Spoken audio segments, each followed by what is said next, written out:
Pourquoi déconnecter? Ah mince.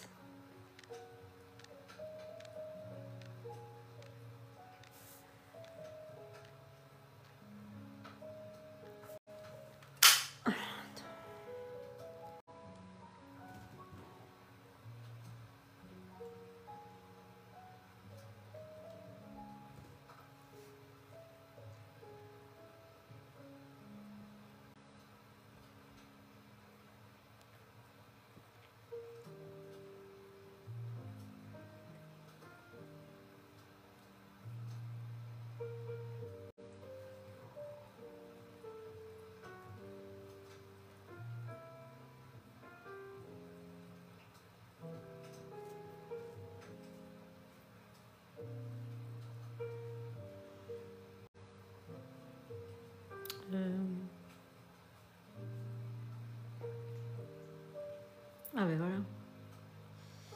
On va mettre ça.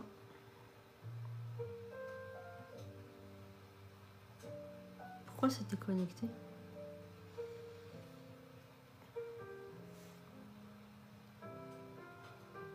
C'est pas ça.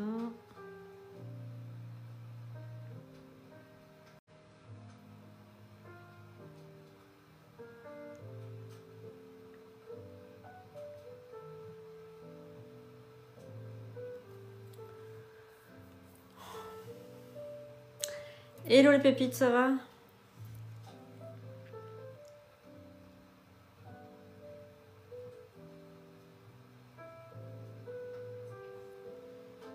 Je comprends pas. Je sais pas pourquoi ça marche pas sur Twitch. Bon, écoutez, je sais pas. Ça marche pas sur Twitch. C'est bizarre.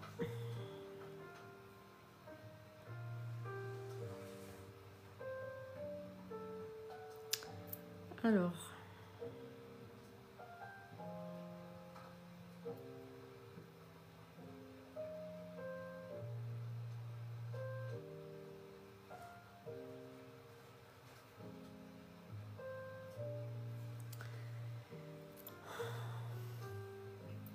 Bon, j'essaierai avec Mélissa une autre fois.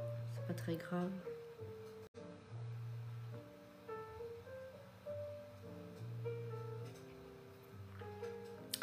Ce n'est pas très grave. Bon, allez. J'aurais essayé au moins, c'est pas grave. Ça fonctionne pas, mais écoutez, c'est pas très grave. J'essaierai la prochaine fois. Alors, j'espère que vous allez bien, les amis. On se retrouve ce soir en live. Alors, je vais parler de la formation Aphrodite. On va parler un petit peu aussi de la nouvelle lune, de rituel nouvelle lune. Voilà, comme ça. Aussi. Bonsoir Nadia, ça va? Bonsoir à tous, j'espère que vous allez bien, que vous avez passé donc une bonne journée. Donc moi je suis en rituel de nouvelle lune là, pour les bannissements, etc. On va parler un petit peu de la nouvelle lune, je vais vous parler un petit peu de la formation Aphrodite, renaître dans l'amour. Et puis voilà, et puis si je reçois des appels entre temps, voilà. Donc je vais commencer un petit peu par me présenter pour les personnes qui ne sont pas là, qui ne me connaissent pas et qui ne sont pas encore là et que voilà. Donc je suis prêtresse, je suis médium et chamane et voilà. Et donc je travaille depuis maintenant plusieurs années en tant que médium. J'ai mon propre cabinet. Je suis aussi psychanalyste, voilà. Donc je suis aussi issue d'une famille de médiums, il y avait des guérisseurs, des médiums, etc. Donc j'ai une légitimité, on va dire, à parler de ça. Je suis formatrice également. Donc la nouvelle lune, c'est aujourd'hui, 21 octobre. Elle est arrivée à 14h25 exactement, heure de Paris. Alors, qu'est-ce que c'est que la nouvelle lune? C'est le moment exact où la lune et le soleil sont alignés. La face visible de la lune est entièrement dans l'ombre, marquant le début d'un nouveau cycle lunaire. La nouvelle lune correspond au moment où la lune se situe entre la Terre et le soleil. Elle symbolise donc un nouveau départ, un moment d'intériorisation, de silence et un recentrage avant de relancer un nouveau cycle de croissance. En fait, pour tout expliquer, c'est au niveau rituelique, le moment de bannir, d'éliminer des vieux schémas, de faire un grand rituel de bannissement. C'est vraiment quelque chose de très fort, la nouvelle lune. Et d'ailleurs, je vous recommande bien évidemment de faire le rituel que je vous ai mis en ligne. Rituel de nouvelle lune, fais ça avec un papier et donc mets fin à tout ça. Donc je vous conseille de faire ce rituel de nouvelle lune cette nuit. Et toutes les autres nouvelles lunes également. Alors, on va parler un petit peu de cette nouvelle lune. Donc, cette lunaison est placée sous le signe de la Balance, qui est associée à l'harmonie, l'équilibre et la justice, aux relations, amour, amitié, travail, partenariat, à l'esthétique et à la beauté, et aussi à la diplomatie, parce qu'on sait que la Balance, voilà, elle fait tout pour, comment dirais-je, pour être belle, pour être pas dans le conflit, elle fait tout pour harmoniser les choses, c'est un signe d'harmonie, d'esthétisme, de gentillesse, voilà, donc la Balance c'est ça. Hein. C'est donc le moment idéal pour rétablir l'équilibre dans votre vie, apaiser les tensions et redéfinir ses relations avec douceur et sincérité. Elle invite à semer des intentions liées à l'amour, à la paix, à la coopération et à la beauté. Merci pour les likes les amis, c'est très très important de liker. C'est vraiment très très important. Alors prends un moment de calme pour poser tes intentions. Donc cette nuit, avant de faire le rituel dont je t'ai parlé et que j'ai mis en ligne, tu prends un moment de calme pour poser tes intentions. Tu peux nettoyer, harmoniser ton espace. Il faut toujours que l'espace où vous faites des rituels, par exemple, soit propre, soit donc déjà nettoyer énergétiquement, mais aussi nettoyer physiquement, c'est-à-dire enlever les saletés, etc. Enfin voilà, donc ça on le sait, hein, c'est très important. Ça sente bon, qu'il y ait une bonne ambiance, mettez quelques bougies, essayez de mettre un petit peu d'encens, enfin essayez d'avoir comment dire, un environnement agréable pour travailler. Et ensuite, eh bien, vous allez réfléchir à ce que vous ne voulez plus. Donc c'est très important de vous dire, bon, mais de quoi est-ce que j'ai plus besoin? Est-ce que j'ai plus besoin de ça? Est-ce que j'ai plus besoin de ceci? Enfin, essayez d'approfondir tout ça et puis ensuite de faire votre rituel. Bonsoir Kiki, bonsoir à tous. Hein. Excusez-moi pour ceux auxquels je n'ai pas dit encore bonsoir. Je suis ravie de vous retrouver ce soir et on se retrouve aussi vendredi soir à 21h. Voilà. Donc on va parler un petit peu de la formation Aphrodite que je propose sur le site. On va en parler un petit peu. Vous pourrez regarder cette vidéo en replay sur YouTube, elle sera en replay. Et on va un petit peu en discuter ensemble. Si vous avez envie de poser des questions, n'hésitez pas à poser des questions. C'est une formation que je propose aussi bien au grand public qu'aux coachs directement. Pour les aider dans leur vie, dans leur apprentissage du coaching amoureux, sentimental. Mais n'hésitez pas à poser des questions. Voilà, moi je suis toute oui pour y répondre. Merci pour les likes, c'est super important de liker. Voilà. Ouais, j'essaye d'en faire un petit peu plus parce que c'est vrai que pendant un certain temps, j'en faisais pas.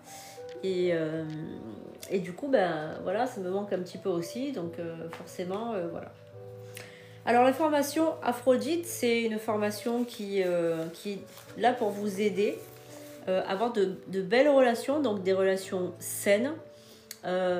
Déjà pour vous remettre d'une rupture, d'un deuil, de tout ce qui est en rapport avec les relations, les mauvaises relations, essayer de vous aider pour votre vie de couple aussi si vous êtes déjà en couple. Donc là c'est une brève introduction, évidemment. Je ne vais pas vous faire la formation, le cours aujourd'hui, mais je vais vous donner en fait les grandes lignes, voilà, pour que vous puissiez en fait voir si elle vous plaît. Alors cette formation elle fait 650 €, il y a 10 cours, c'est entre 1h15, 1h30 le cours à peu près, on est seul à seul tous les deux, et on fait cette formation. Elle est là aussi pour vous aider à comprendre qui vous êtes et essayer de sortir de vos peurs, de vos doutes, de tout ce qui est en rapport avec le manque de confiance en soi, etc. Alors, introduction. Et si l'amour commençait par soi-même? Donc aujourd'hui, je vais vous parler d'une formation qui tient une place très spéciale donc pour moi, parce que c'est une formation que j'ai créée moi. C'est une formation que j'ai créée pour toutes celles et tous ceux qui ont été brisés, trahis, rejetés, ou qui simplement ne croient plus qu'ils peuvent aimer à nouveau. Donc c'est aussi pour les personnes qui ont eu des ruptures, comme je vous ai dit, difficiles. C'est une formation pour celles qui ont perdu confiance, pour celles qui regardent dans le miroir et qui ne se reconnaissent plus. Donc on peut aussi parler de personnes, par exemple, qui ont subi des changements corporels graves, donc on va dire peut-être des prises de poids ou des pertes de poids aussi, ou des handicaps ou une maladie, des choses comme ça. Aphrodite, ce n'est pas la beauté parfaite, c'est le courage de renaître, le courage d'aimer à nouveau après avoir souffert. Donc Aphrodite, évidemment, c'est la déesse de la beauté et de l'amour, c'est pour ça que je l'appelais comme ça. Partie 1, la confiance en soi, le premier amour. Je dis toujours, on ne peut pas aimer quelqu'un quand on ne s'aime pas soi-même. La confiance, c'est la base de tout. Dans cette première partie, je t'apprends à te parler avec bienveillance, reprogrammer ton subconscient, réactiver ta valeur intérieure. Chaque matin, tu vas apprendre à te regarder dans le miroir et à dire « Je suis digne d'amour, je suis belle ou je suis beau, je suis suffisamment telle que je suis. » Donc essayez déjà le matin, au réveil, quand vous vous regardez dans le miroir, essayez s'il vous plaît de vous regarder avec bienveillance, de dire merci à ce corps, même s'il n'est pas parfait, même si vous avez des imperfections liées à l'âge ou bien liées tout simplement à une beauté ou un physique que vous ne trouvez pas vous à votre goût, essayez toujours de vous voir avec un autre œil. Essayez de vous dire « je suis digne d'amour ». Cette phrase, elle est extrêmement importante. Je ne répéterai jamais assez. Si on ne s'aime pas soi-même, on ne peut pas demander à quelqu'un d'autre de nous aimer. Faites le test, par exemple. Dites-vous plein de choses négatives et après dites-vous est-ce que quelqu'un pourrait m'aimer? Non, puisque vous êtes en train de vous dénigrer. Donc forcément, c'est pas possible. D'accord? Donc je suis digne d'amour, je suis belle ou je suis beau. Je suis suffisante telle que je suis. Ou je suis suffisante telle que je suis. C'est très important. Donc transformer homme ou femme, suivant ce que vous êtes, essayez de transformer. Alors, le secret de... Pourquoi répéter des phrases comme ça? Je suis beau, je suis belle, je suis suffisamment comme si, je suis suffisamment comme ça. Pourquoi répéter? On ne va pas répéter ça bêtement, juste pour répéter. On va répéter ça parce que votre cerveau va finir par le croire. Alors, c'est tout bête, parce que les mots répétés avec foi modifient la chimie de ton cerveau. Cela a été prouvé, la dopamine et la sérotonine augmentent quand tu répètes l'amour de toi. Donc c'est très important de le répéter à nouveau. Regardez par exemple quand vous êtes,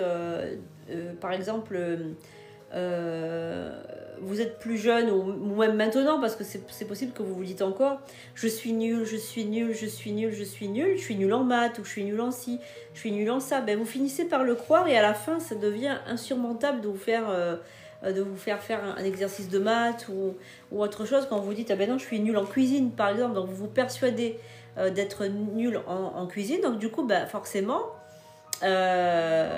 comment dirais-je, vous allez finir par le croire et donc vous n'allez même plus essayer de faire la cuisine. C'est Margot.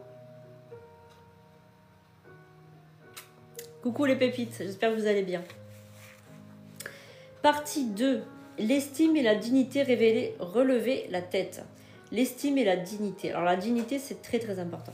Cette formation t'apprend à retrouver ta dignité. Tu vas apprendre à dire non sans culpabiliser, à poser des limites et à respecter ton corps, qu'il soit marqué, âgé ou différent. Car l'amour, ce n'est pas une question de poids, ni de taille, ni d'apparence. C'est une question de vibration. Quand tu te respectes, ton énergie change. Tu n'attires plus les mêmes personnes, tu n'attires plus la douleur, tu attires le respect et la paix. Donc ça, c'est très important d'avoir une grande estime de vous et une dignité. Il faut relever la tête, les amis. Il faut arrêter de baisser la tête, il faut arrêter de prendre n'importe qui, de choisir des partenaires douteux, parce qu'on a peur d'être seul. Il vaut mieux être seul. La solitude, ce n'est pas une fin en soi. C'est un choix de vie. Donc, franchement, il vaut mieux être seul que vivre des moments de souffrance, des soirées gâchées, des journées gâchées. Regarder la personne et dire mais qu'est-ce que je fous avec cette personne-là? Elle m'attire pas, elle n'est pas comme ci, elle n'est pas comme ça. Je n'ai rien pour cette personne. Je suis avec elle parce que j'ai peur d'être seule. Voilà, c'est ridicule. Franchement, c'est ridicule. Il vaut mieux être seul, vraiment. Hein. Je vais boire un petit coup de thé. Oh là là. Alors, où vous en êtes dans vos relations sentimentales, les amis? Marquez-moi en commentaire où vous en êtes où. Est-ce que vous vous reconnaissez dans ça? Est-ce que vous avez confiance en vous ou pas? Bonsoir les amis.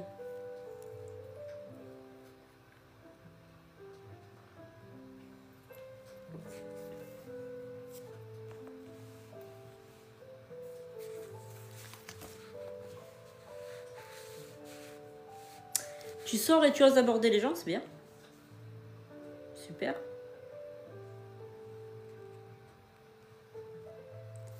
Moi, je considère ma relation acquise. Pas bien, je sais. Ouais. J'ai rencontré un mec cet été. Ah! C'est Margot Margot qui était là dans les lives avant? Alors, célibataire, et ça dépend des jours, j'aime être seule. Oh putain, j'ai pas. Et des fois, ça me pèse, ouais. Je comprends. Ah, c'est toi, Margot, ok. Ouais, je vais bien, super. Je vais bien. Ça fait longtemps, mais me voilà de retour. Donc, j'espère que tu as passé un bel été et que du coup, tu as rencontré quelqu'un, du coup, Margot? Je t'avais prévu ça, hein, la rencontre. Hein.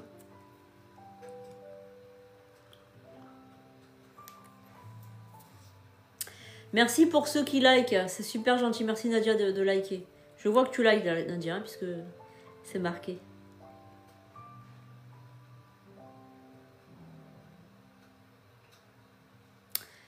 T'es pas encore en couple, ok.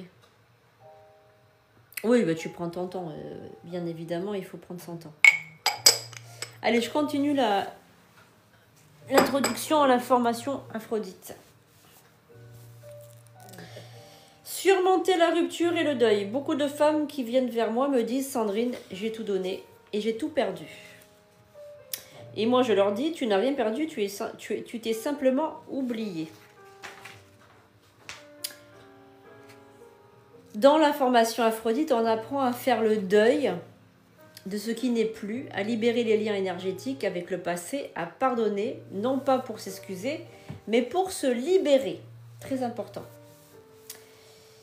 Donc, je te fais pratiquer un rituel de libération aussi pendant la formation. Tu écris une lettre à ton passé, tu la brûles avec intention et tu dis « Je rends à la lumière ce qui ne m'appartient plus ».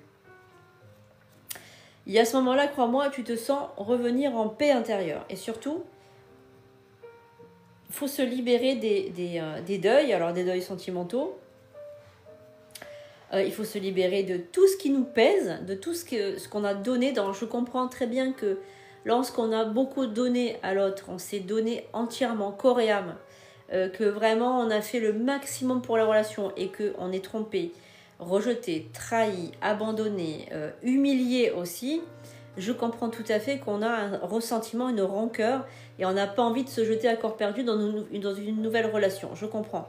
Ça, c'est tout à fait normal. Mais il faut passer par une formation parce qu'on en a besoin. C'est pas en fait avec des thérapies, des petits coachings par-ci par-là que vous allez vous sortir d'un truc comme ça.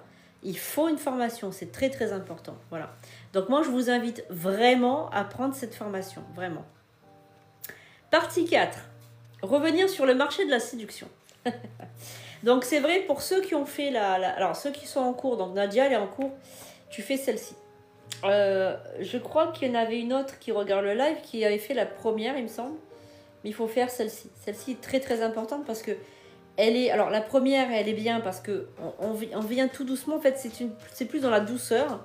Et celle-ci on tape dans le fort, on tape dans le dur, on creuse, voilà, on va chercher les choses et tout ça. Elle est un peu plus inconfortable, on va dire, on va appeler ainsi, mais si vraiment on veut, comment dire, changer, il faut faire celle-ci. D'ailleurs, sur le site, il n'y a plus l'ancienne. L'ancienne, je l'ai enlevée parce qu'elle était trop douce, trop dans la douceur. Et j'ai rajouté celle-ci, j'ai rajouté plusieurs cours, puisqu'il y a 10 cours maintenant au lieu de 6. Parce que j'ai trouvé que c'était super important. Par exemple, faire la lettre au passé, la brûler. Quelquefois, on a des larmes qui coulent. Alors, je suis avec vous, évidemment, quand on l'a fait. On est un petit peu dans l'inconfort, mais c'est pas grave. Il faut donner du mal, d'accord? Donc, revenir sur le marché de la séduction. Aphrodite, c'est aussi la femme qui ose à nouveau plaire. Tu apprends à reprendre ta place, à te réapproprier ton corps de séduction.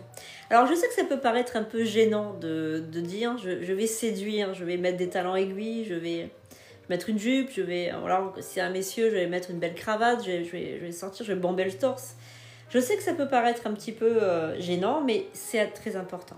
Apprendre à magnétiser du regard, à charmer, à séduire, avoir confiance en son corps, même si on n'est pas parfait, parce qu'on ne peut pas être parfait, toujours tirer 4 épingles, faire une taille 36, avoir le bon poids, la bonne taille, etc.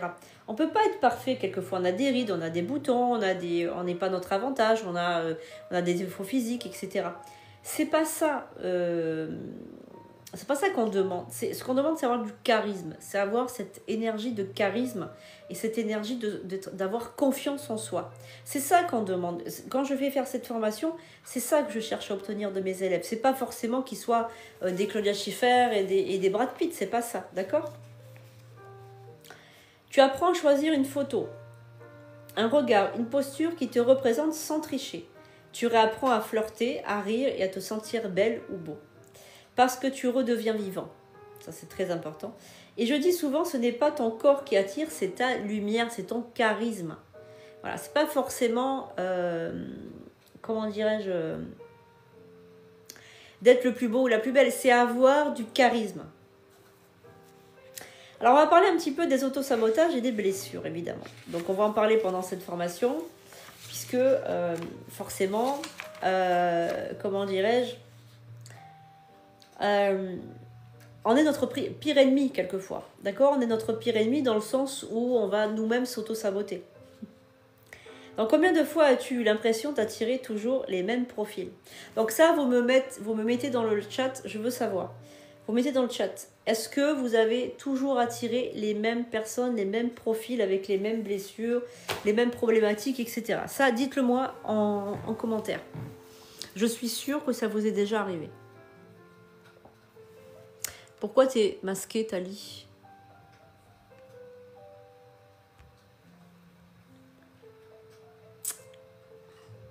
Toujours les femmes abîmées. Ok. Je sais pas pourquoi on t'a masqué ton... Ok. Est-ce que quelqu'un peut mettre le site internet sandrinecouter.com pour réserver?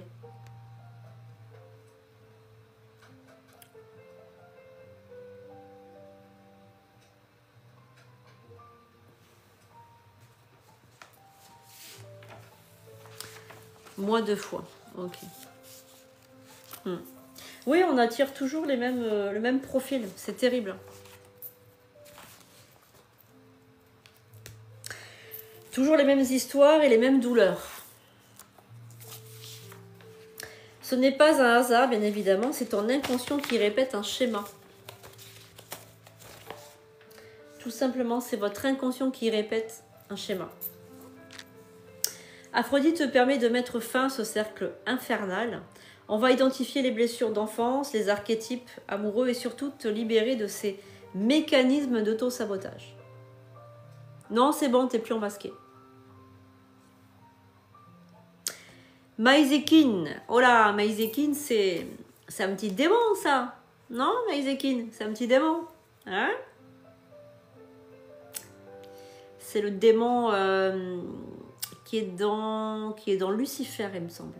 Qui est dans Lucifer, la série. Donc, et là encore, on travaille avec la science, la dopamine, c'est la recherche du plaisir. La sérotonine, c'est la paix intérieure. Tu apprends à créer une chimie stabilisée émotionnellement. Donc on va parler un petit peu des neurotransmetteurs, juste quelques lignes. Ne vous inquiétez pas, je ne vais pas vous saouler avec les neurotransmetteurs. Qu'est-ce que les neurotransmetteurs? Ce sont des petites choses que vous avez dans le crâne. Et en fait, c'est une soupe, moi j'appelle ça une soupe neurochimique. Pourquoi instable?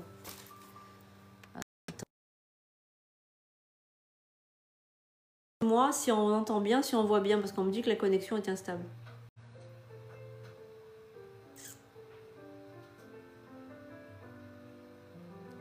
Est-ce que vous me voyez bien? Est-ce que vous m'entendez bien?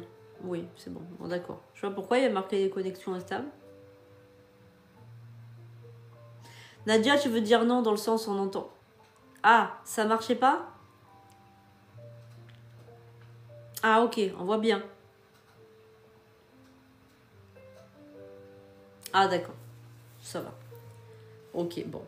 Oui, je vous parlais donc des neurotransmetteurs. Donc les neurotransmetteurs, c'est des petites choses que vous avez dans la tête, d'accord? Moi, j'appelle ça une soupe neurochimique, c'est-à-dire, voilà, les neurotransmetteurs, il y en a plusieurs, hein, il y en a beaucoup. C'est en fait ce qui va vous permettre de mener votre vie, d'avoir des émotions, d'avoir des humeurs, etc. Donc vous avez compris que vous avez le fameux cortisol qui est l'hormone, on va dire que c'est quelque chose qui régente le stress. Et ce neurotransmetteur va libérer du cortisol. Donc le cortisol, c'est quelque chose qui va vous faire stresser. Donc c'est l'hormone du stress. Vous avez la sérotonine qui est l'hormone de la sérénité, sérotonine sérénité. Vous avez la mélatonine que vous allez donc produire beaucoup plus vers les coups de entre 20h et 21h pour vous permettre l'endormissement. Vous avez aussi la noradrénaline qui va être libérée aux alentours de midi. Donc tous ces neurotransmetteurs-là vont faire le tour du cadran. Donc dopamine le matin, dopamine, pensée dopant, tiens. Le matin, on est plus enclin à faire le ménage, à faire du sport, à faire des choses un peu, des activités un peu physiques. Après, noradrénaline sur les coups de midi. Vous avez ensuite de la sérotonine vers les coups de 16h. Donc, c'est le fameux coup de pompe, le coup de barre. Et vous avez la mélatonine le soir. Donc, quelquefois, on est un peu déréglé. On a un rythme un petit peu déréglé. Donc, du coup, en fait, lorsqu'on a une dépression, c'est-à-dire on a les neurotransmetteurs qui sont complètement retournés. Lorsqu'on a une dépression, ces neurotransmetteurs ne collaborent plus trop. Et en fait, on va prendre des antidépresseurs. Et en fait, on va avoir de la sérotonine chimique, on va avoir plein de chocs, mais chimiques. Donc du coup, le cerveau n'a plus l'habitude d'en créer. C'est ça le gros problème de l'accoutumance à ces produits-là. Parce qu'au bout d'un moment, même si on en a besoin, au bout d'un moment, on ne va plus en fabriquer nous-mêmes. Ça, c'est le gros problème. Donc, pourquoi on va peut-être y remédier en faisant de la méditation, qui va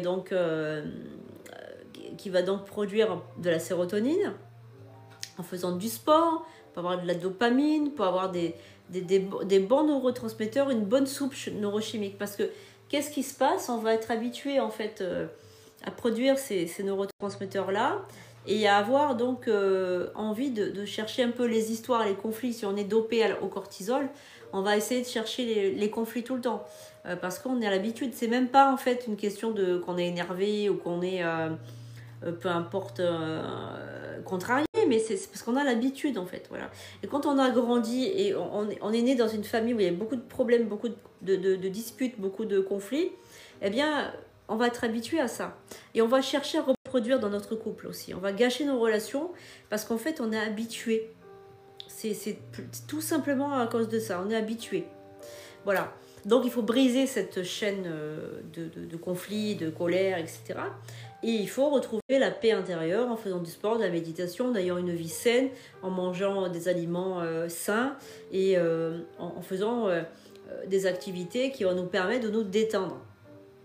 Alors, on n'est pas tous logés à la même enseigne. Il y a des personnes qui aiment la méditation et des gens qui n'aiment pas la méditation. On ne va pas faire tous de la méditation, c'est pas possible, mais on va faire un peu de relaxation. Et moi, je sais que par exemple, pour avoir un équilibre, il faut que je fasse du sport. C'est obligatoire. Moi, je suis obligée de faire du sport. J'ai besoin de me dépenser, j'ai besoin d'avoir un planning hyper chargé pour être bien. Parce que si j'ai pas un planning chargé, je me sens perdue. C'est en fait, comment vous expliquer ça? Plus mon planning il est chargé, plus je suis bien en fait. Plus je suis débordée, plus je suis bien. C'est bizarre, mais j'ai besoin de ça. J'ai besoin d'être chargée. Et même quand j'ai beaucoup de rendez-vous, même quand je dois voir plusieurs personnes dans la même journée, ou je dois voir des amis, ou je dois sortir, ou je dois faire... mais je suis bien. En fait, parce que j'ai besoin de rentrer, de sortir, de prendre une douche, de m'habiller, me maquiller. J'ai besoin d'avoir une vie remplie. Voilà, c'est quelque chose de... Quand il y a du vide, je suis pas tellement bien en fait. Voilà. Donc, apparemment, je parle en décalé. Donc, il doit y avoir une... Donc, je suis pas une super active, mais... Non, je suis pas hyper active du tout. Pas du tout. Mais en fait, j'ai besoin d'avoir plusieurs choses à faire, en fait. Voilà. Mais en fait, j'ai besoin d'avoir plusieurs choses à faire, en fait. Voilà.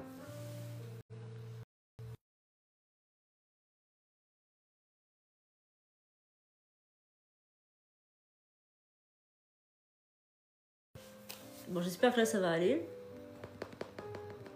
Normalement, ça devrait aller. Donc, on travaille un peu avec dans cette formation.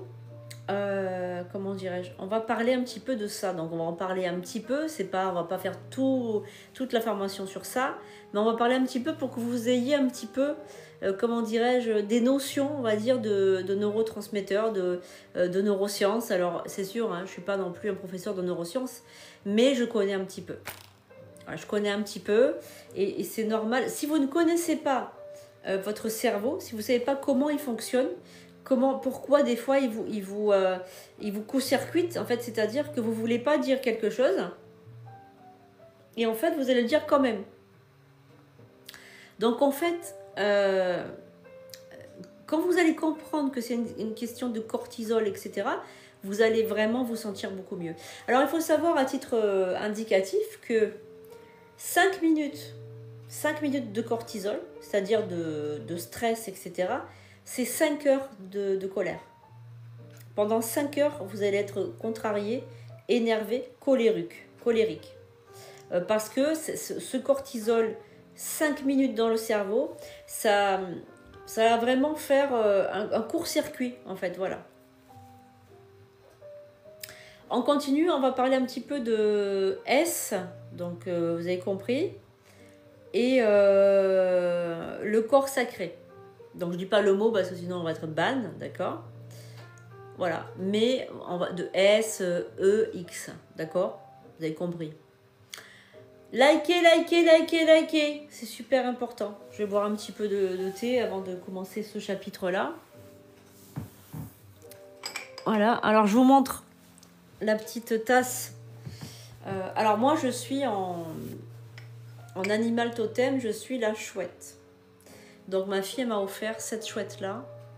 Donc c'est une tasse extrêmement sympathique. Moi je l'adore, elle me fait trop rire. Et il y a le couvercle pour garder le thé au chaud.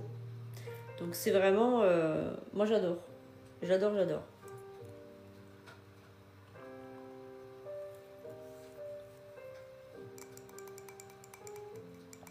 Ouais, c'est sympa, hein.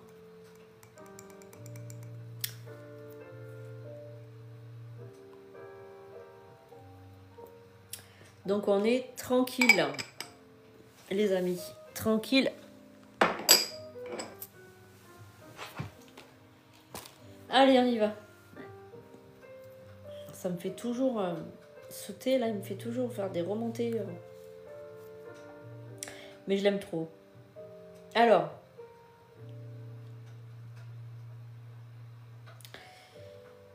Le SEXXE n'est pas une performance, c'est une énergie divine. Tu apprendras à t'unir dans le respect, la conscience et la douceur. Je t'enseigne le rituel d'Aphrodite avant toute rencontre. Tu visualises une aura rose et dorée autour de toi. Elle attire seulement les personnes vibratoirement juste pour toi. Alors, au niveau du rituel Aphrodite que je fais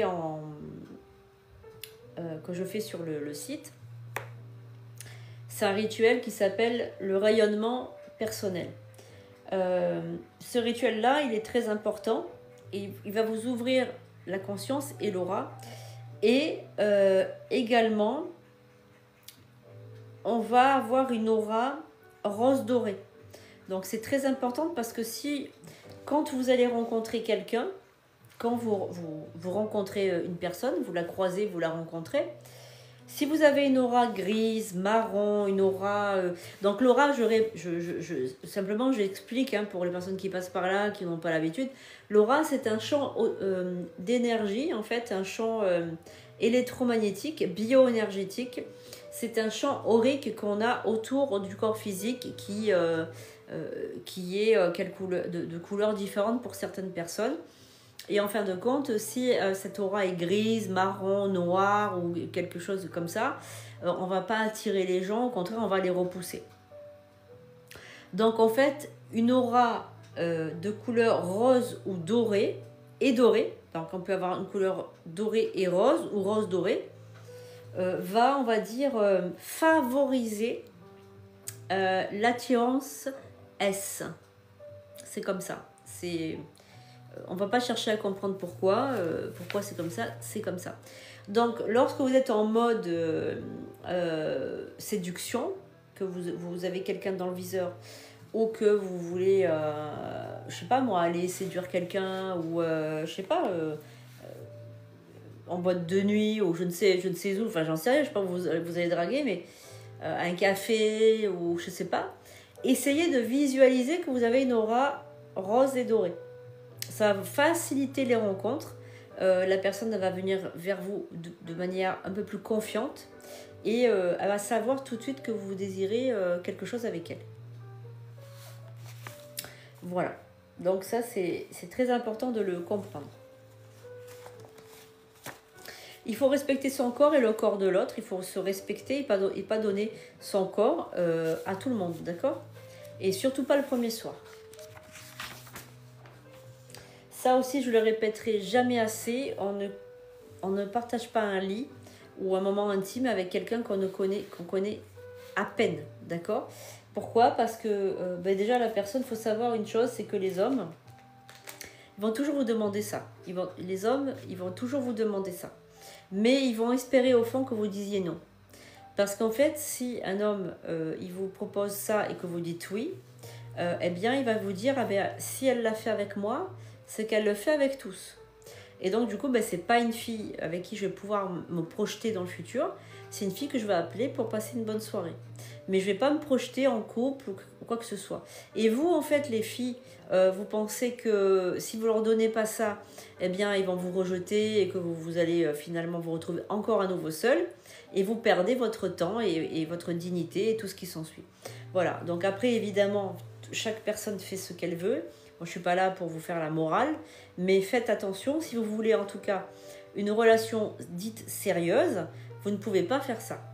Ça ne se fait pas. C'est quelque chose qu'il faut attendre un petit moment avant de donner son corps. Moi, je poserai une moyenne entre 2 à 3 mois. Voilà, parce que déjà, le premier mois, il se peut que vous voyez qu'une fois par semaine, etc. Le second mois, on fait peut-être plus de dates, on va peut-être plus au cinéma, on essaye de faire un peu des choses qui sortent de l'ordinaire, etc.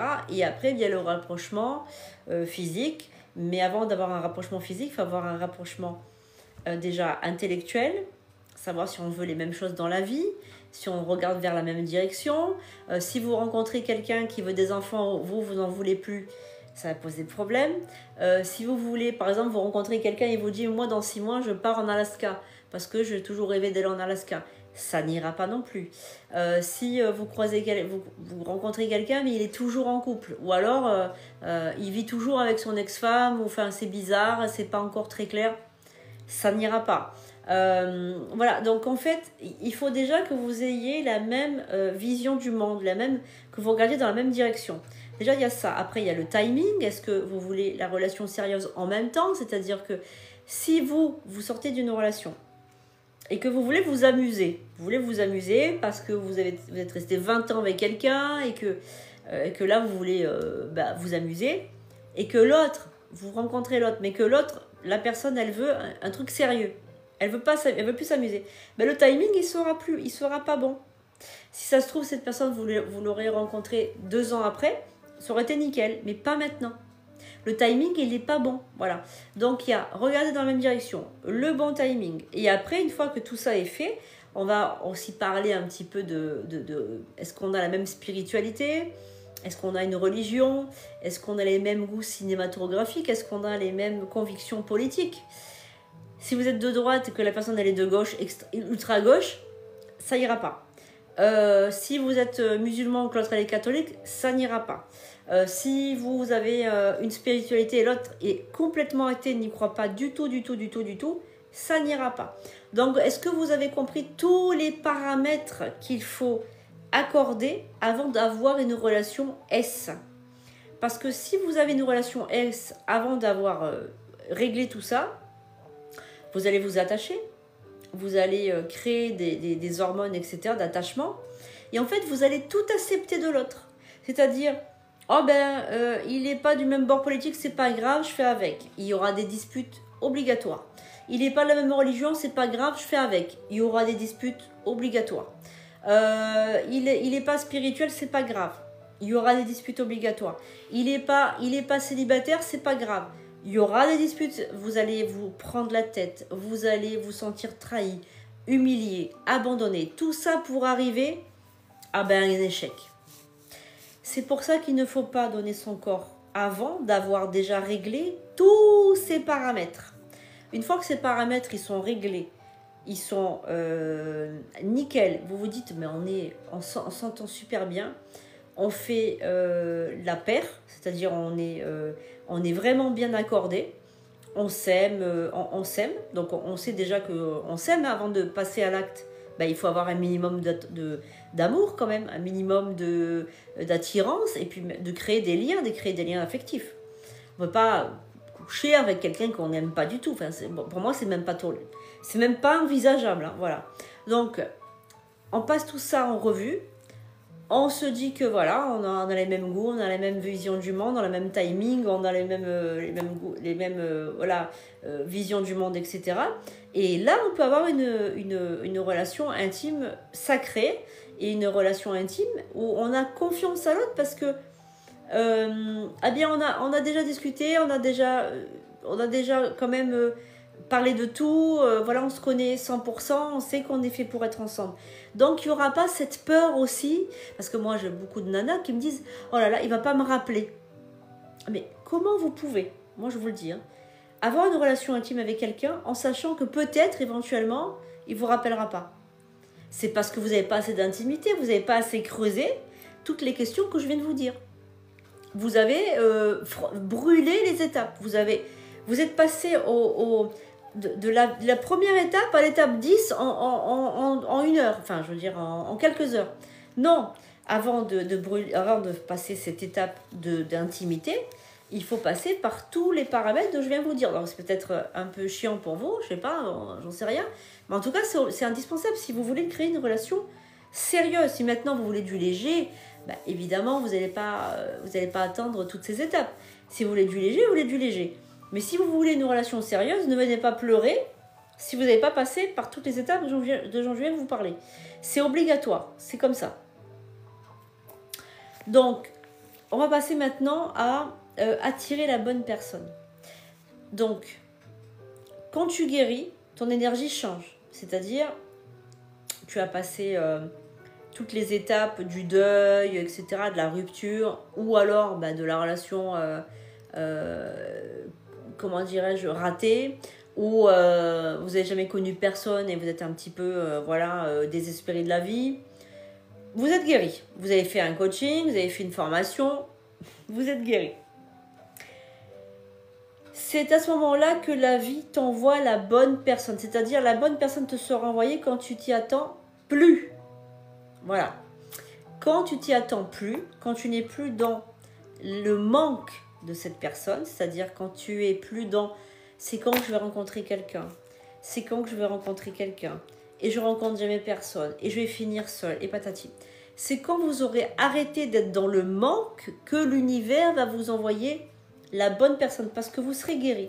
Vous serez déjà heureuse ou heureux tout seul.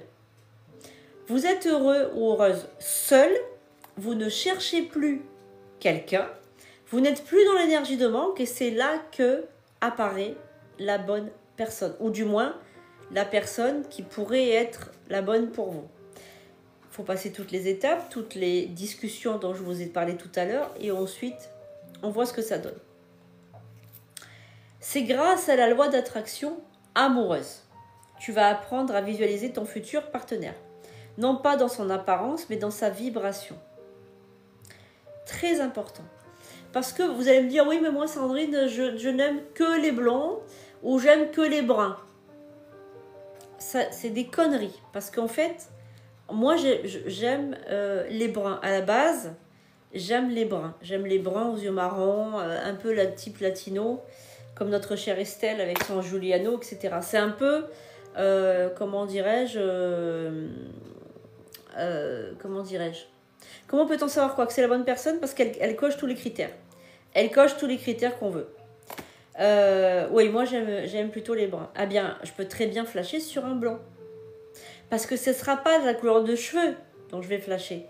Ça va être la vibration qu'il va émettre. D'accord? Donc, tu écris ce que tu veux. Donc, qu'est-ce que tu veux? Tu remercies comme si c'était déjà fait. Et tu vis déjà dans la fréquence de l'amour. Alors,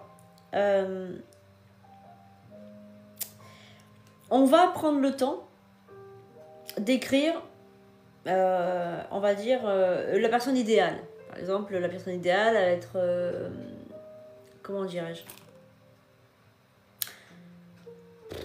Comment on peut dire ça? Fidèle, enthousiaste, travailleur, intelligent, tous ces critères-là. Et ensuite, on va remercier, donc remercier l'univers pour la personne idéale que j'ai déjà rencontrée. Et je suis déjà dans la fréquence de l'amour.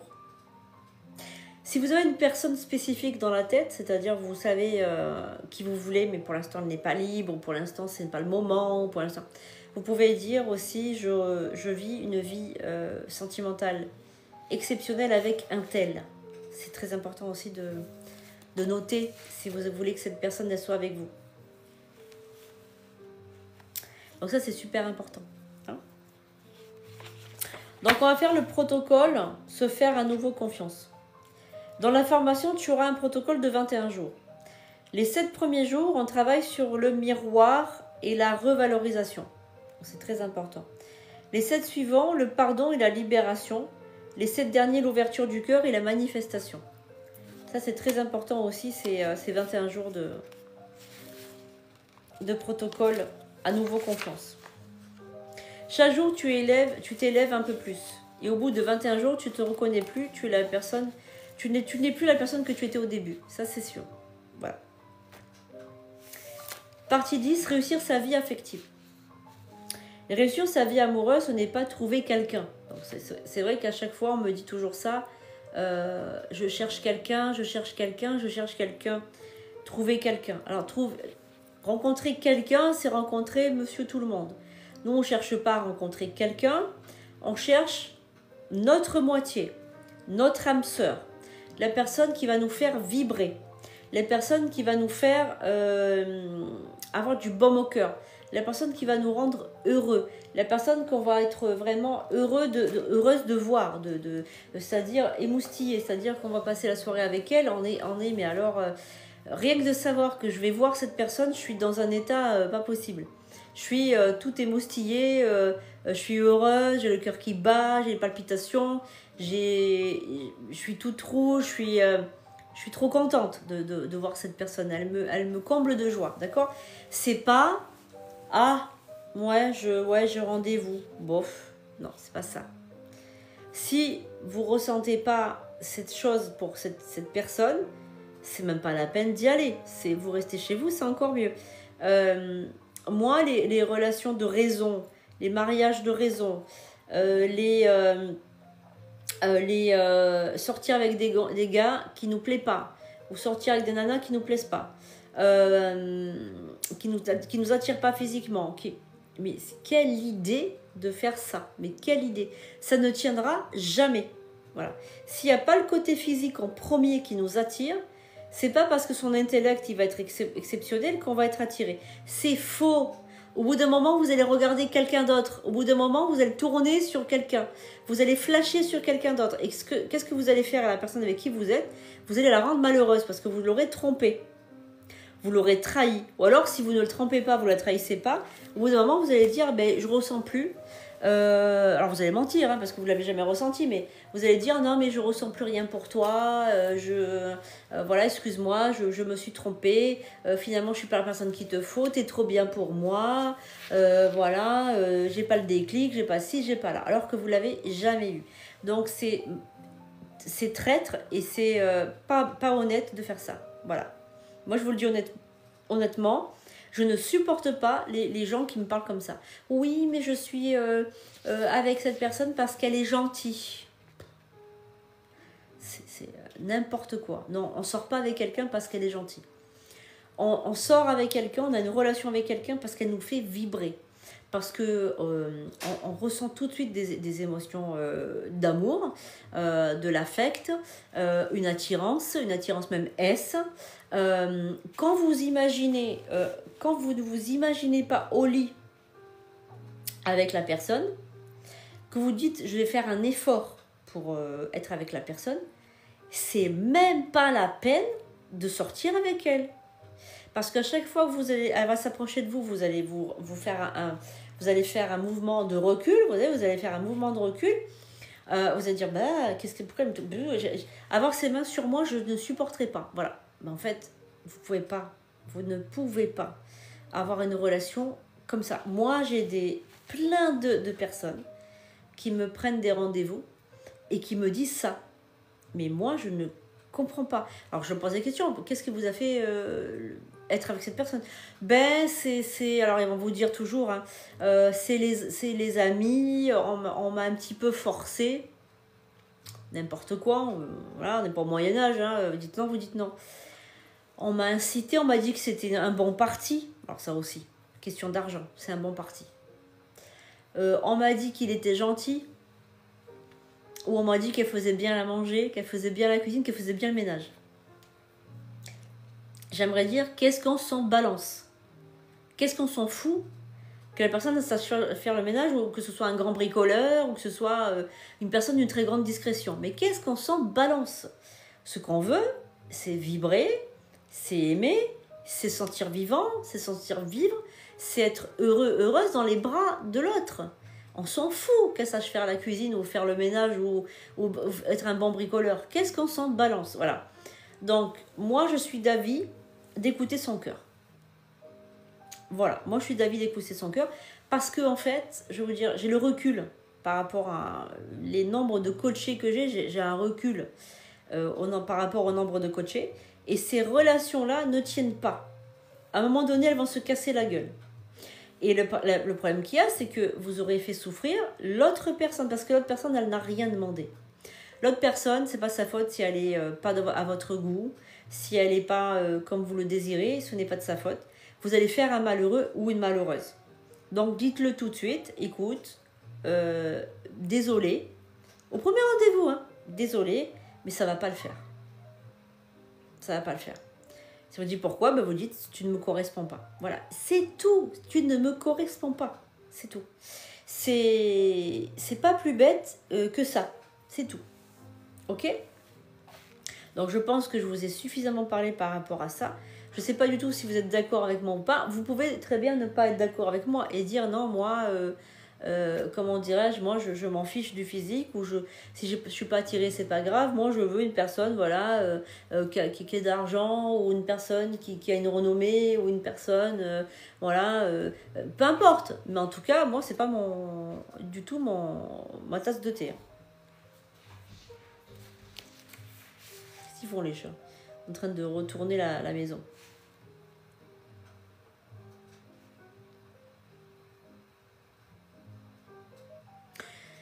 Réussir sa vie amoureuse, ce n'est pas trouver quelqu'un, c'est se trouver soi-même. Quand tu t'aimes, tu n'as plus peur d'être seul. Tu ne mendies pas l'amour, tu choisis. Et c'est là que le miracle se produit. Tu attires une relation équilibrée, consciente et respectueuse. Donc, être seul, ce n'est pas négatif, être seul. Être seul, c'est un choix. Alors évidemment, quelquefois, on peut subir la solitude. On peut souffrir. Moi, j'en ai souffert au départ quand je me suis retrouvée seule, puisque moi, j'ai été mariée pendant plusieurs années, 19 ans. 19 ans. Alors, j'ai été mariée une première fois une dizaine d'années. J'avais pas d'enfants, on n'était que tous les deux. Et ensuite, j'ai rencontré le père de mes enfants. On a fait 4 enfants. Et je me suis retrouvée dans un appartement toute seule. Évidemment, avec la garde alternée, etc. Mais toute seule. Je suis passée de 6 à une seule personne. Donc, on était 6 et je me suis retrouvée seule, du jour au lendemain. Donc, on a le syndrome du nid vide, on a la peur de rester seule. Ce silence qui est, quand vous vivez avec 5 personnes, il y a du bruit, il y a toujours des gosses qui courent dans la maison, il y a du va, il y a du vient, voilà. Et quand vous vous retrouvez en plus, moi j'habite la campagne, donc il n'y a pas de bruit, toute seule dans une maison vide, et il y a le silence qui règne. Franchement, ça fait un sacré coup au moral. Les premiers temps, c'est effrayant. C'est vraiment effrayant. Et puis, petit à petit, on réapprend, on prend goût aussi à être seul, parce qu'il y a des choses qu'on peut faire qu'on ne peut pas faire avec une famille, c'est-à-dire rentrer, sortir quand on veut, manger à l'heure qu'on veut, regarder le programme télé que l'on veut, sortir avec des amis, alors qu'avant on ne pouvait peut-être pas, on était obligé de rentrer à telle heure pour faire le repas, etc. Partir en week-end, voir nos proches, les proches qu'on ne peut pas voir d'habitude.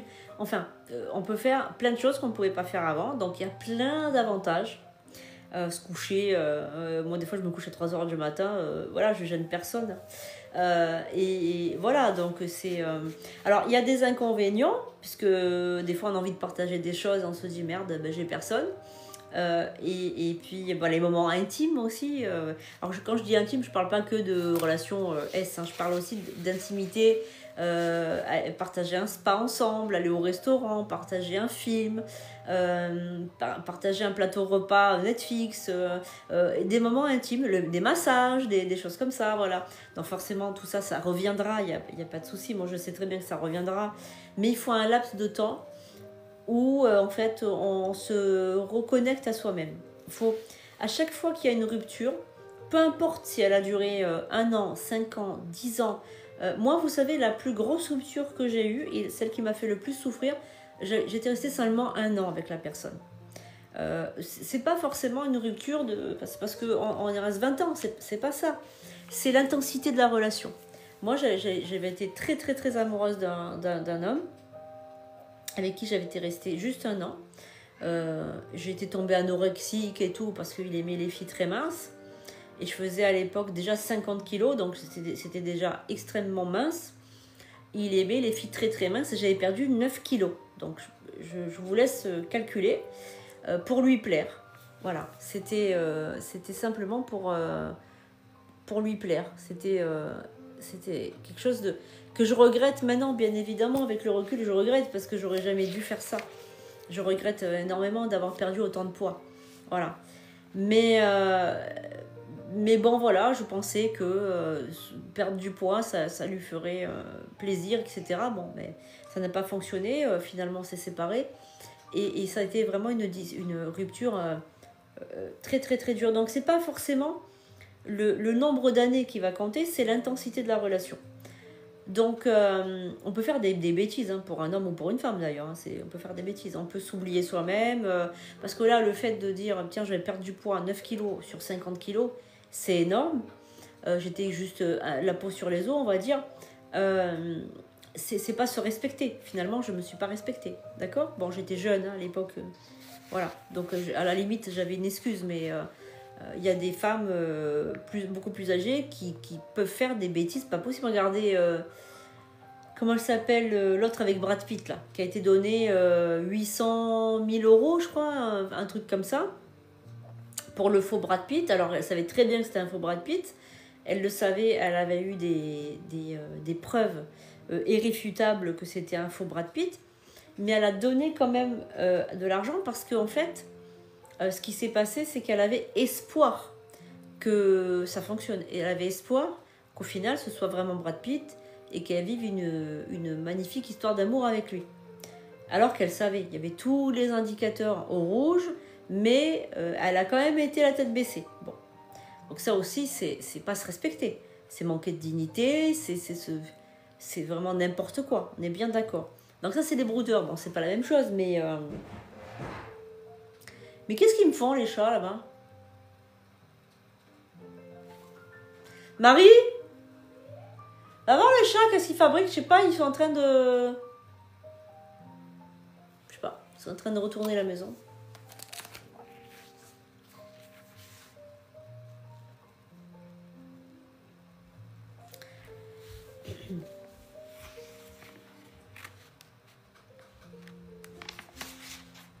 Je sais pas ce qu'ils fabriquent, ils sont en train de... Où tu vas? Dans la cuisine, je crois.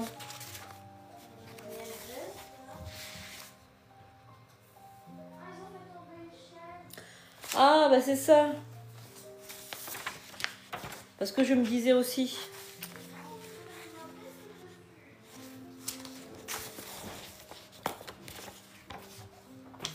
Alors, glamour, j'ai pas compris la question. J'ai pas compris cette femme.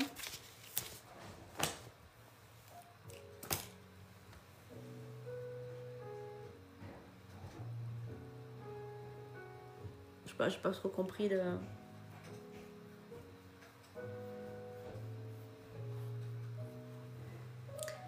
Tout va bien, Marie?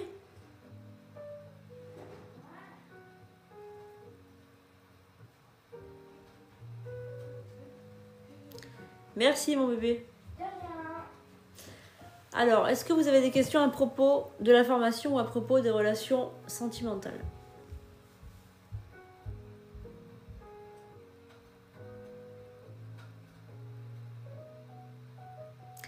Ah, par rapport au faux de Brad Pitt, ouais. Alors, vous savez comment ça commence, ces choses-là? En fait, il crée... voilà, c'est donner de l'argent, ok.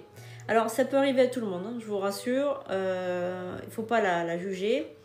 Ça peut arriver à tout le monde. En fait, le principe, c'est de chercher la personne désespérée.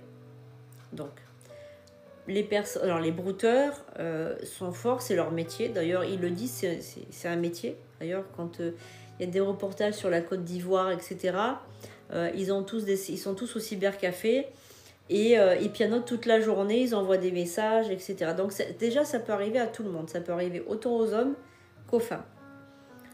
Et en fait, ce qui s'est passé, c'est qu'ils cherchent des personnes désespérées, toujours la même tranche d'âge, plus de 50 ans, voilà, seuls, etc. Enfin bref, ils vérifient le profil, etc. Enfin, ils ont toujours le même profil. Et ensuite, ils vont commencer tout doucement à gagner du terrain, à envoyer des messages. Et je sais par rapport à l'histoire de Anne, du faux Brad Pitt, je sais que la personne, le brouteur, s'est fait passer d'abord pour la mère de Brad Pitt. C'est-à-dire, il s'est fait passer pour un an avec Pitt à la fin, enfin bref. Et elle, Anne, elle n'a pas fait le rapprochement. Et ensuite, cette dame, elle a dit oui. Donc, elle a discuté, je crois, 3 semaines avec Anne. 3 semaines. Hein. Donc, elle a pu la mettre en confiance, etc. Et après, elle lui a dit, je vais te présenter mon fils, parce que mon fils, il cherche quelqu'un, enfin, un truc de ce genre-là. Et ils sont passés par Telegram. Donc, les brouteurs sont passés par Telegram pour envoyer un message à Anne. Et il s'est fait passer pour Brad Pitt. Avec des photos... alors, effectivement, les photos de l'hôpital, elles sont mal faites. Mais je pense que pour la pâter, pour qu'elle morde à l'hameçon, je pense pas que les premières photos, elles devaient être trop ridicules. Je pense que elles devaient être plutôt, je dirais, ressemblantes et crédibles, je pense. Et ils ont créé une histoire, ils ont créé une relation, certes, une relation virtuelle. Et puis, au bout d'un petit moment, il a commencé à lui demander des petites sommes d'argent. C'est pas arrivé 800 000 euros d'un coup, hein. Ça a été des petites sommes d'argent. Et en fait, ces gens-là, moi je connais une personne personnellement qui a été victime d'un brouteur, et je peux vous dire que cette personne, c'était une copine à moi, elle parlait, je vous mens pas, je vous assure, je ne vous mens pas. Elle parlait avec le brouteur, elle savait pas que c'était un brouteur, elle pensait que c'était une personne normale, hein, traditionnelle, de à peu près 18h jusqu'à 3h du matin non-stop. Une fois, c'est une très très bonne amie à moi, donc je pouvais passer un peu à l'improviste. Je suis passée à l'improviste chez elle, comme j'aurais pu le faire des dizaines et des dizaines de fois. Elle n'était pas contente que je passe à l'improviste, parce qu'elle discutait avec lui par Messenger. Et elle n'a même pas voulu que je reste manger, alors que d'habitude je passais et viens, on se fait un petit truc et tout. Alors quelquefois on allait sortir au restaurant, des fois on pouvait commander ou peu importe, on se faisait ce qu'il y avait dans le frigo. C'était juste histoire d'être ensemble. Mais là, c'est là où j'ai vu que ça commençait à être grave. Elle m'a demandé de partir. Du coup, moi je suis partie, bien évidemment. Je me suis dit quand même, je suis quand même une amie de plus de 10 ans. Bon, j'étais un petit peu vexée. Mais moi, ça m'a fait réfléchir. Je me suis dit, mais elle avait l'ordinateur qui était ouvert. Je disais, mais en fait, elle discutait avec lui. Et c'est là qu'elle, peu de temps après, elle m'a avoué que la personne voulait venir en France, qu'il était de la Côte d'Ivoire, qu'il voulait se marier avec elle, etc. Et moi, j'ai vu vous savez, le truc pour avoir les papiers, quoi. Et en fait, elle va commencer à avoir peur à partir de là. Elle a commencé à avoir peur, elle a commencé à se méfier. Et là, elle a commencé à être moins présente sur les réseaux, etc. Et surtout que sa maison tombait en lambeaux, c'est-à-dire elle ne faisait plus le ménage, elle ne faisait plus la lessive, elle ne s'occupait plus d'elle, elle se lavait de manière dans le lavabo, enfin, elle ne prenait même plus de douche pour pouvoir être disponible à l'ordinateur. Et cette femme dont je vous parle, c'est pas une personne idiote. C'est pas une personne, loin de là. C'est une personne qui avait un poste un peu élevé, très sensée, divorcée avec des enfants. Donc, une personne divorcée. Donc, un peu dans le désespoir, un peu dans tout. Et elle a arrêté ensuite de discuter avec ce monsieur, mais par contre, elle n'a jamais donné un euro. Elle n'a jamais donné un euro. Lui, c'était plus pour les papiers. Mais c'est pareil, c'est pour les papiers ou pour venir en France ou un mariage gris ou un truc comme ça. Parce que vous avez les mariages gris, c'est-à-dire les mariages gris, c'est les personnes qui se font duper et qui ne savent pas qu'elles ont affaire à quelqu'un qui veut venir pour les papiers. Mariage blanc, ça c'est les deux côtés le savent. Et il y a d'autres couleurs aussi, je crois qu'il y a mariage... putain, comment ça s'appelle ?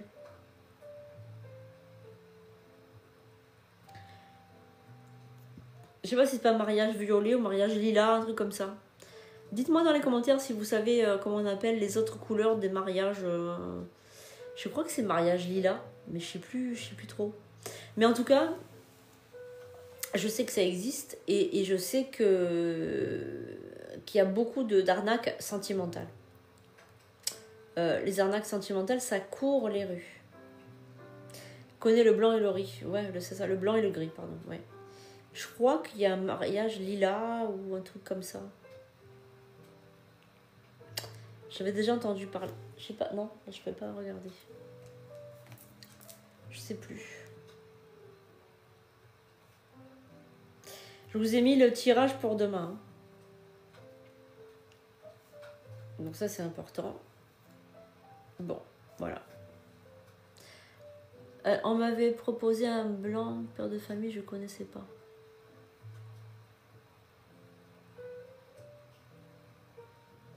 Ouais. Oui, mariage gris, c'est que vous croyez que la personne, elle vous aime vraiment, et en fait, vous... Oui, mariage lilas, je suis sûre que j'ai déjà entendu. Mais je sais plus à quoi ça peut correspondre, mariage lilas. Je sais pas si c'est pas... quand vous vous mariez avec une personne...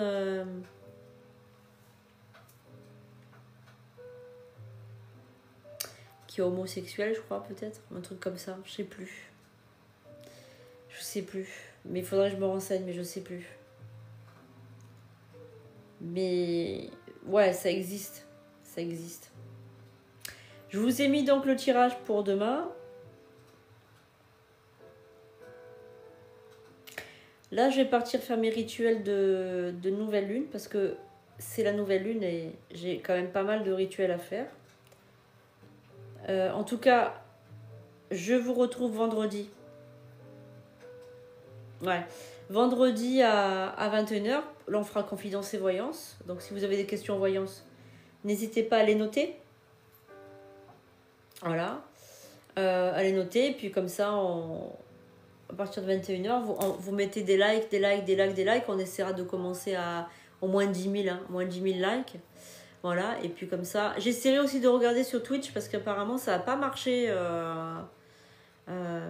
Alors, tu pourrais nous parler de Samhain? Bien sûr, bien sûr. Oui, oui. Avec grand plaisir, je vous prépare ça. Je vais le noter. Bon, après, je connais tout sur Samhain, mais... Alors, sur quoi? Ce sera sur Samhain, donc ça sera sur Halloween, hein, la véritable fête des sorcières, etc. Moi, je vous recommande évidemment de fêter Samhain, hein, de fêter Halloween. Alors, pas forcément en mangeant des bonbons, et voilà, mais en vous recueillant, en faisant un bel hôtel, en parlant aux esprits. Alors, la nuit de Samhain, il faut pas en avoir peur, hein, évidemment, mais la nuit de Samhain, c'est la nuit que je préfère parce qu'en fait, c'est la nuit où les défunts de votre famille ou les défunts que vous avez connus, même des gens pas de votre famille, mais des voisins ou des amis, des gens comme ça, peuvent venir vous voir parce qu'en fait, il n'y a plus de vortex, c'est-à-dire le vortex est inexistant. Il n'y a plus de vortex, il n'y a plus de porte entre le monde de l'invisible et nous. Et en fait, les défunts peuvent se traverser, un peu comme dans le film Coco. Je ne sais pas si vous avez déjà vu le film Coco. J'adore ce film parce que c'est un dessin animé. Hein. J'adore parce qu'en fait, il faut mettre la photo des défunts sur le buffet ou sur le mur et cette nuit-là, ils passent, quoi. Et du coup, j'aime bien ce précepte-là de film Coco. Et donc, du coup... il passe donc la nuit de Samhain à partir de minuit. Vous pouvez avoir des mains sur l'épaule, des caresses sur les joues, des caresses sur les cheveux. Voir aussi, les voir comme je vous vois. Vous pouvez, ils peuvent venir dans vos rêves. Voilà, donc c'est... voilà, c'est... Et en fait, les citrouilles, c'était pour faire peur aux monstres, faire peur aux esprits. Ils mettaient une bougie à l'intérieur. Et puis il faisait cette tête effrayante pour repousser en fait les monstres. Voilà. Et je vous en parlerai bien sûr, on peut faire des rituels, alors oui. On peut faire des rituels, donc moi je vous recommande des rituels d'offrande à vos défunts pour leur donner de la vigueur, de l'espoir, leur mettre des bougies, leur mettre des verres de vin, des verres de rhum, des biscuits, des gâteaux. Voilà, vous mettez ça autour, enfin vous mettez un autel au défunt. Hein, moi j'ai mon grand-père, il est là sur la petite étagère de la cuisine. Et il nous regarde quand je fais la cuisine, etc. Et pour Samhain, toujours je lui mets des offrandes, quoi. Voilà, c'est flippant. Non, pas du tout, c'est pas flippant de caresser sur les cheveux. Au contraire. Merci Mézékine. C'est... Au contraire, non, pas du tout. C'est pas du tout choquant. Bon, après, moi j'ai l'habitude, hein. Mais non, ce qui est flippant, c'est quand vous vous faites réveiller la nuit par quelqu'un qui vous crie dessus ou quelqu'un qui vous griffe, quelqu'un qui vous tape. Ça m'est déjà arrivé, moi, hein, de me faire réveiller avec une gifle, par exemple. Ça m'est déjà arrivé. un défunt qui n'était pas content et qui m'a giflé. Alors, pas ici, là où j'habite, non, pas, jamais. Mais ça m'est arrivé déjà beaucoup plus jeune. J'avais un esprit qui était dans ma chambre quand j'étais petite. Et qui me faisait toujours le coup. Toujours, toujours, toujours. En fait, il y avait 2 entrées dans ma chambre. Il y avait une entrée par le couloir et une entrée par le salon. Et moi, j'avais toujours peur de rentrer par le couloir. Je rentrais toujours par le salon. Et l'interrupteur à côté de la porte du salon, toujours, il me faisait le coup qu'elle ne s'allumait pas. Toujours. J'appuyais dessus, ça ne s'allumait pas. Donc j'étais obligée de traverser ma chambre dans le noir et d'aller allumer l'autre interrupteur. Et à chaque fois, et ça vous pouvez être sûr, hein, à chaque fois que je faisais ça, il m'attrapait le bras et je sentais cette main froide. Donc je criais, mais là je devais avoir 8 ans devant. Et cet esprit-là, mais qu'est-ce qui m'a cassé les pieds? Il m'a cassé les pieds au moins pendant 5 ou 6 ans. Et en fait un jour, j'étais beaucoup plus âgée, donc j'étais plus âgée, j'étais adolescente. Je devais avoir 16 ou 17 ans, un truc comme ça. Je savais qu'il allait me faire le coup, parce qu'il faisait ça en hiver évidemment. L'été il venait pas, mais l'hiver, je l'entendais avec ses pantoufles, c'était un vieux monsieur. Je l'entendais avec ses pantoufles, il marchait dans ma chambre, je l'entendais. Et du coup, il me faisait le coup. Et un jour, je rentre dans ma chambre, et là j'étais énervée. Je me suis dit, il va encore vouloir me faire peur, mais c'est moi qui veux lui faire peur. Voilà. Et en fait, je lui ai dit, mais moi, tu sais ce que je vais te faire? Je vais te faire partir en enfer. Je lui ai dit comme ça, je vais te faire partir en enfer. Je vais ouvrir une porte et tu vas partir en enfer. Et en fait, là, j'ai entendu une voix, pardon. Il me dit comme ça, pardon. Pardon de tout ce qu'il m'a fait comme misère pendant des années, quoi. Et je l'ai pas pardonné. Je l'ai pas pardonné, j'ai été vache peut-être vache. Je lui ai dit, écoute, tu n'es plus le bienvenu ici. Donc en fait, j'ai fait une incantation de bannissement, parce que mon grand-père m'avait expliqué comment il fallait faire. Donc je lui ai dit les mots qu'il faut. Donc je lui ai dit, tu n'es plus le bienvenu chez moi. Ici, je suis la propriétaire. Tu es dans ma chambre et je te chasse. Voilà. Et en fait, quand on prononce ces mots-là, mais avec une grosse conviction, l'esprit, il s'en va. Voilà. Et après, ça a été terminé. Il ne m'a plus cassé les pieds. Ça a été fini. Et ça win ou pas ça win, il venait plus du tout. Ni chez moi, ni dans ma chambre, ni dans la chambre de mon petit frère, parce que moi j'avais super peur qu'il fasse ça à mon petit frère. Parce que mon petit frère, il avait 8 ans de moins que moi, c'était un petit garçon. Et je sais qu'il n'avait pas ce truc de médium, il n'avait pas parce que bon, quand on est médium, c'est comme si on avait le caractère qui allait avec.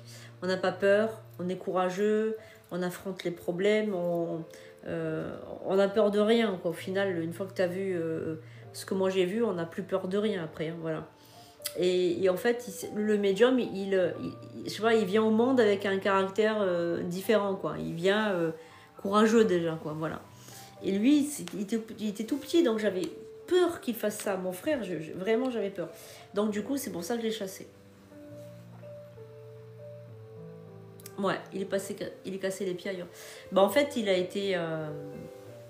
je pense qu'il est parti dans un autre monde, quoi. Il est parti ailleurs, quoi. Ouais, parce qu'il me cassait vraiment les pieds, quoi. Franchement, toujours me faire ça, quoi. Ouais, je lui ai fait peur. Ouais, ça a marché, il est parti. Mais moi, pendant des années, il me faisait super peur, quoi. Donc déjà, j'entendais marcher dans ma chambre, avec les pantoufles, il me touchait toujours le bras. Donc quand je mettais la main comme ça sur l'interrupteur, il me prenait le bras comme ça, avec sa grosse main. Donc moi, je hurlais à chaque fois. Et une fois aussi, il m'avait fait le coup. Il s'est montré, mais en fait, je sais pas comment vous expliquer. En fait, il s'est montré... Alors, je ne sais pas comment vous expliquer parce que c'était un reflet. En fait, par réflexion, par reflet, il se mettait dans la fenêtre de ma chambre. Donc moi, j'avais un rideau. Et je voyais en fait une ombre comme ça, passer au niveau du rideau. Et du coup, des fois, je me disais, mais j'ai des hallucinations ou quoi. Enfin, je veux dire...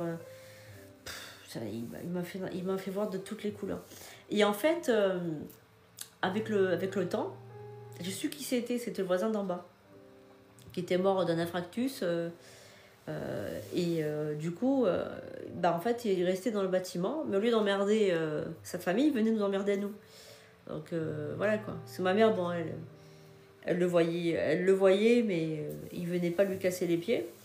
Et mon père, lui, était très très catholique, donc du coup, bonsoir Lotus. Donc du coup, lui, il croyait pas à tout ça. Mon père, il croyait pas du tout à tout ça et il restait en retrait, il voulait pas se mêler, etc. Voilà.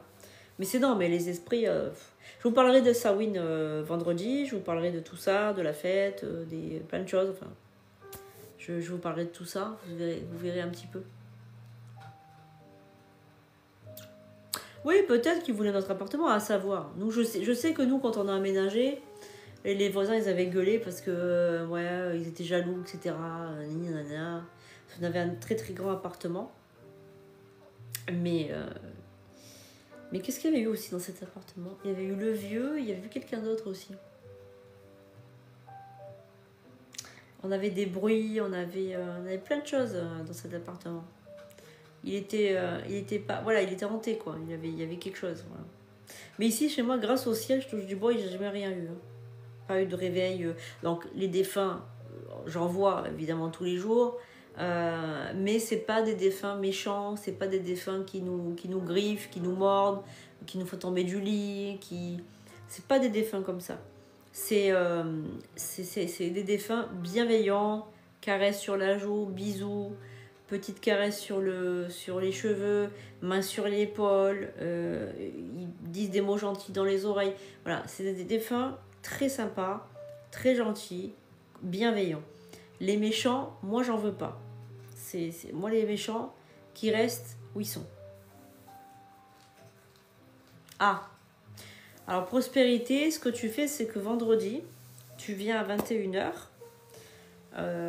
et tu m'appelles en premier. Tu m'appelles et je regarderai avec les cartes ce qui se passe dans ton appartement.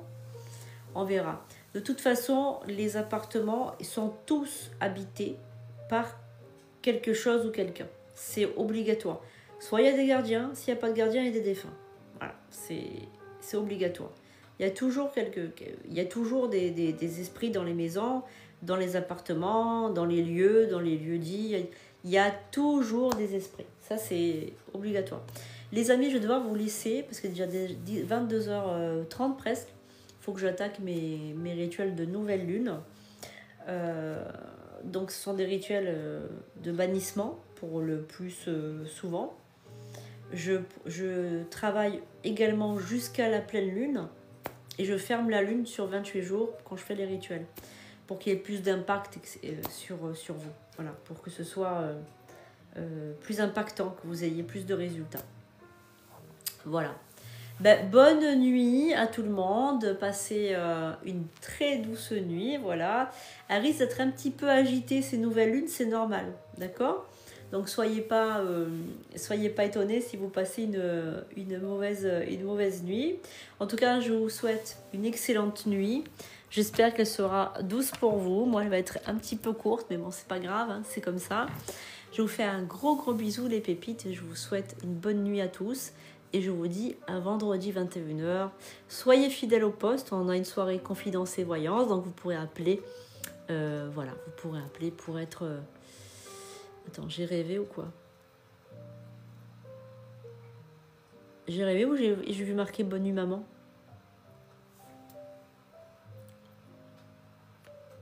Attends, j'ai rêvé? J'ai dû avoir un flash. J'ai dû avoir un flash. C'est pas grave. Ben, bonne nuit à la petite personne qui m'a appelé maman.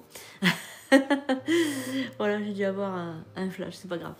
À vendredi les pépites, je vous souhaite une bonne nuit.